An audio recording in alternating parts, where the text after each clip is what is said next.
આપણે કાયદેસર આ વિડીયોના માધ્યમથી બંધ કરી દેવું. આપણે કોઈ ડફોળ બનાવવાના ધંધા આપણે માર્કેટમાં કર્યા નહીં, કરવા નહીં. અને કોઈ જગ્યાએ અરવિંદ ભોએ ખોટું કર્યું હોય, કોઈના 50,000 લાખ રૂપિયા લઈને ગળું કાપ્યું. જ્યારે લોકો આયા ત્યારે હું ખાટલામાં સૂતો હતો. પછી એમને મને અમુક પ્રશ્ન પૂછ્યા, ભાઈ તમારું આઈડી કાર્ડ બતાવો. એમને અમે બેહાડી અને પકડીને અંદર આ રૂમમાં લાયા. આ રૂમમાં અહીંયા બેહાડ્યા. મેં પૂછ્યું કે મારો કોઈ સમાજથી વિરોધ નહીં. પાટણ જિલ્લાના સરસ્વતી તાલુકામાં આવેલ મુન્ના મેરડી માતાજીનું ધામ મુન્ના, જ્યાં અરવિંદ ભુવાજી કરીને એક માતાજીના ભુવાજી છે અને તેઓ વિવાદમાં આવ્યા હતા.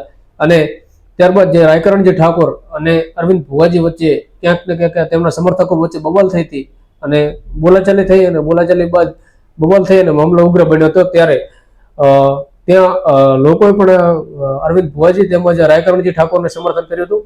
ત્યારે તે દરમિયાન આ જે રાયકરણજી ઠાકોર જે એક અભિયાન ચલાવી રહ્યા છે અને આ અભિયાન અંતર્ગત પહેલો જ તેઓ મુન્ના ગામે જાય છે અરવિંદ ભુવાજી જોડે અને તેઓનું પબ્લિક વચ્ચે ઇન્ટરવ્યુ લે છે મંદિર બાબતનું, જેવું અરવિંદ ભુવાજી જણાવી રહ્યા છે.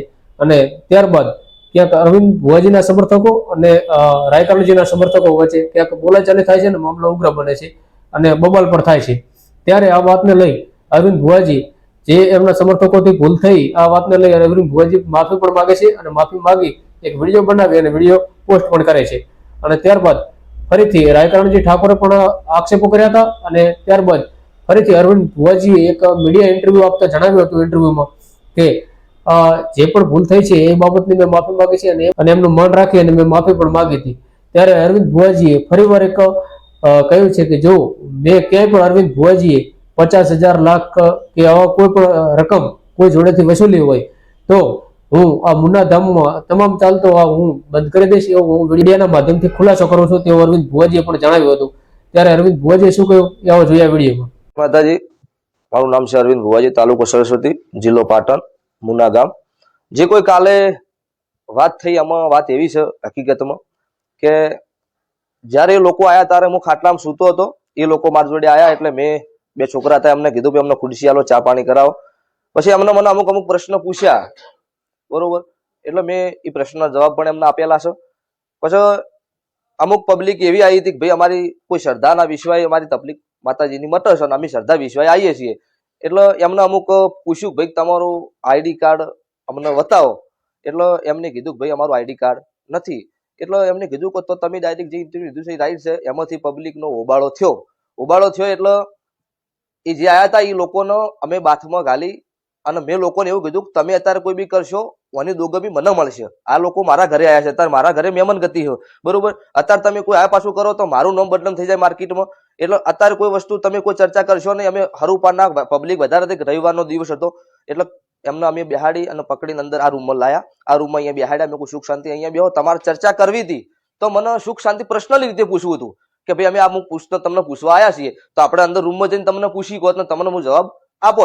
તમે પબ્લિક વચ્ચે પૂછ્યું, પબ્લિકે ઉબાળો કર્યો, એમાં કોઈ દોષ નથી મારો, બરોબર. અને એ ભાઈ એમનાથી પછી રાતે અમે મોડા ઉધી હતા, મળ્યા અમને. પછી અમારી બાજુથી જે એમના સમાજના હગાવાલા આયા અહીંયા, બરોબર. એમને એવું કીધું કે જો ભાઈ મારા ઘરે ઉબાળો થયો હો, બરોબર. એ વતી હું દિલથી માફી માંગુ છું, કેમ કે તમે મારા ઘરે આવ્યા હતા. એમના વચ્ચે મારા વચ્ચે કોઈ બીજી વાતનો કોઈ ડખો નહીં. પછી પ્રશ્ન બીજો કે આ વિડીયોના માધ્યમથી જણાવવાનું કે મારો કોઈ સમાજથી વિરોધ નહીં. હરેક સમાજ મારા અહીંયા આવો છો, વિશ્વ અને શ્રદ્ધાથી કોમ થાય છે. પ્રશ્ન બીજો કે આ મીડિયાના માધ્યમથી એક જણાવું છું કે કોઈ જગ્યાએ અરવિંદ ભોએ ખોટું કર્યું હોય, કોઈના 50,000 લાખ રૂપિયા લઈને ગળું કાપી નાખ્યું હોય, એવું કોઈનું ખોટું કર્યું હોય તો એક બે પુરાવા મને આપજો. આપણે કાયદેસર આ વિડીયોના માધ્યમથી બંધ કરી દેવું. આપણે કોઈ ડફોળ બનાવવાના ધંધા આપણે માર્કેટમાં કર્યા નહીં, કરવા નહીં. અને જે કોઈ વાતનું રાતે અમે સમાધાન કરેલું છે. મેં એમને કહી દીધું કે ભાઈ જે કોઈ મારા ઘરે ઉબાળો થયો હતી મેં માફી માંગેલી છે, કેમ કે મારા ઘરે છે એટલે મારે માફી માંગવી પડે, બરોબર. પછી એમને બહાર જઈને જે કોઈ વિડીયો બનાવ્યો હોય એના મને ખબર નહીં, હું અહીંયા રૂમમાં બેઠો હતો ને એમને બહારથી જે કોઈ વિડીયો બનાવેલો છે અને અમારા મંત્રીના અમારો પરિવાર જેવો હતો એના લઈને આપણે માફી માંગી કે આપણો પરિવાર છે, એમને ખોટું ન લાગવું જોઈએ કે અરવિંદ ભુવાજી અમારા વિશે કોઈ વર્તન ન કર્યું. જય માતાજી, જય મેરડીમાં. નમસ્કાર, ફરી મળીશું ત્યાં સુધી